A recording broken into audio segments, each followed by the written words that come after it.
From Anshe Sfard Beth El Emeth Congregation, it's time to take 10 minutes for Torah with Rabbi Joel Finkelstein. Welcome to our discussion of Pesach, Exodus, and reproduction. Why is there this tremendous focus at the Seder, Pesach in general, on the children? Why do we dip twice? Why do we have that karpas, that celery, that parsley? Why do we dip it? Kadesh yishalu atinokot. We want the children to ask questions. Why? Without the four questions, without the children asking questions, you can't fulfill the mitzvah of v'dibar tabam, and you shall tell the children. Sure, if you don't have children, you can tell each other, you can tell yourself, but the mitzvah was formulated to be told to the children. When do you start the Seder? Chodfin matzos, you try to start as early as you can. You have to start after the stars come out, but after that, as early as you can, chodfin matzos. You want to start as early as you can. Why? So the children shouldn't fall asleep.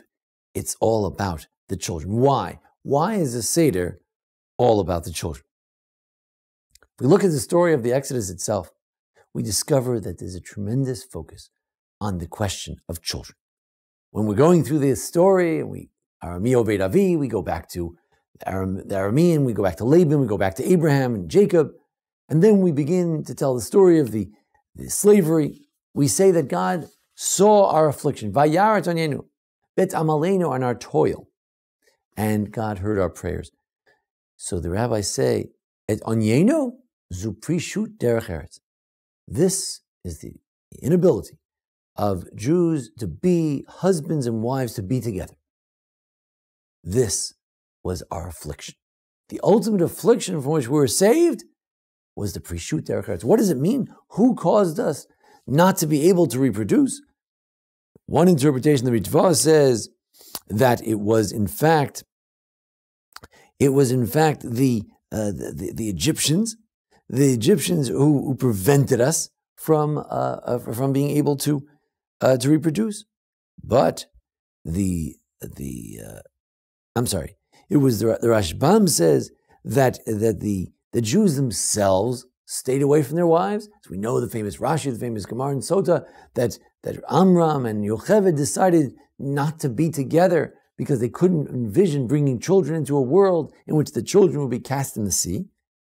And the other idea is quoted by the Rashi, Rashbam, Machzor, many commentaries on the Haggadah that say that the Jews were forced to separate one from another because they'd make them work in the field. And the women had to come out to the field in order to find them, because the purpose of slavery was also to break down the family, make sure we didn't have children. It wasn't only the throwing of the children into the sea, the casting of the kol haben hayilod tashlichu, that the decree of Pharaoh, but also the way in which they enslaved us, decreased our ability, natural ability, to have children. That was part of the problem. And amalenu, our toil, you know what the problem was? You know what the toil was that we were saved from, that we called out to God to ask us to save him from? It was the banim, the children. What do you mean the children? The fact that the children were cast into the sea, that was the toil from which God saved us. So the story itself is all about the idea of the inability of the Jews to reproduce freely in Egypt. And despite that, we succeeded, we defeated the enemy, and we did, the Jews had tons of children in Egypt, but there was oppression and affliction. They tried to stop us from having children. Where do we find this? In the Seder itself, in the Haggadah, in the foods of the night, in the charoset. The charoset has various ingredients, supposed to have those nuts and that sort of pasty quality, zeichel atit, to remember the bricks that we had to make. And it also should be a little bit sharp, a little acidic, to remember the tapuach. Tapuach, the citrus or the apple. What's the tapuach? What do you mean you have to remember the apple? What's the apple? So Rashi tells you half the story, that the women used to give birth to their children under the apple tree. But the Gemara in Sota says that's the end of the story. The beginning of the story was that the righteous women of that generation, they would go out and try to seduce their husbands out in the fields. Surely the husbands were overworked, were not interested, but they went out into the fields, and there they had played games with mirrors and all kinds of things to make sure that their husbands would be interested in bringing a next generation of Jewish people into this world. Where was that? That was Tachar Tapuach. It was out in the field, and they give birth there out in the field. There are even stories that the children were raised in the field. They grew like fruit in the field. But the point is that the part of the story, and it's told in the Charoset, is the story of the righteousness, the heroism of the women, that they continued their reproductive life even under such circumstances. Then the Yerushalmi says that you should also have some wine or something like that in your charoset. Why? In the mixture that we eat with the maror, with the bitter herbs. Why? Because zecher ladam, to remember the blood. Doesn't say what blood. So the Pnei Moshe says, well, the plague of blood. One of the plagues was blood, so we should remember the plague of blood. The Ritva says we should remember the blood of our enemies. When was there blood of our enemies? Perhaps those who drowned in the sea, of the splitting of the sea.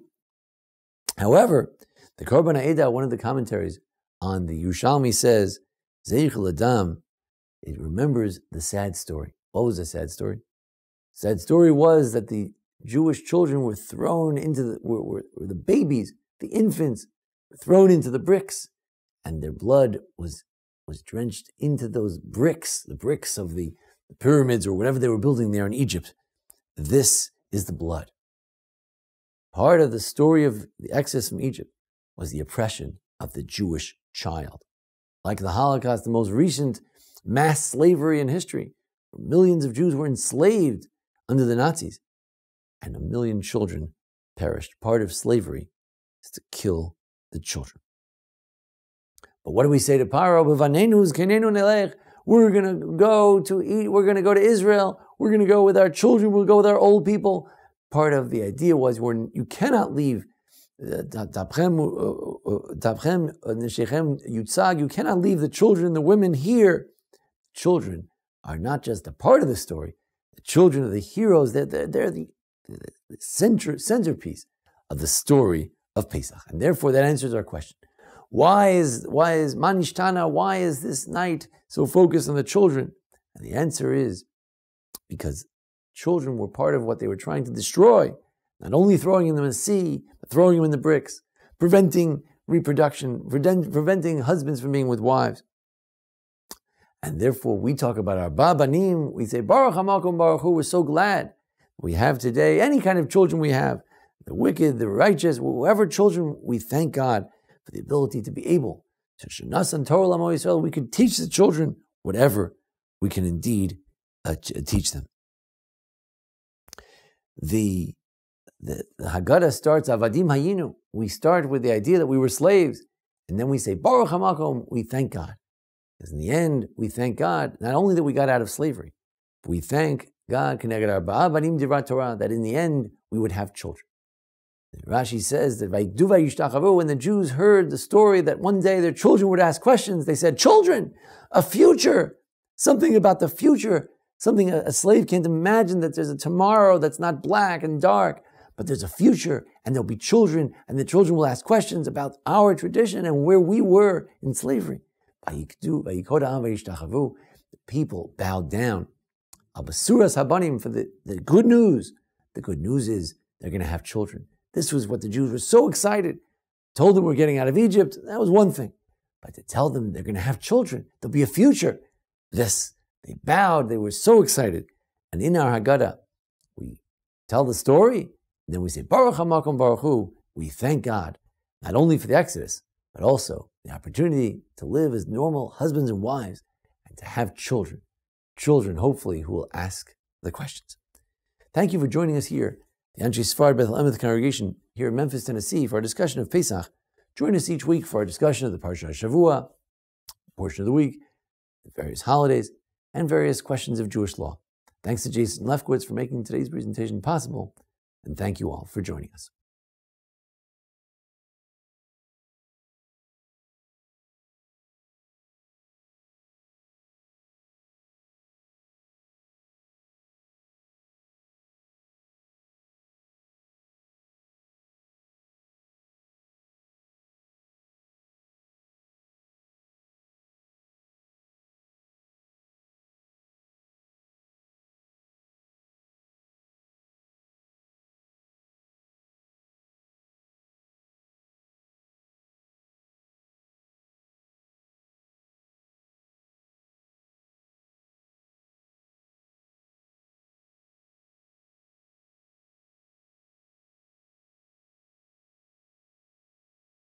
This has been 10 Minutes for Torah with Rabbi Joel Finkelstein.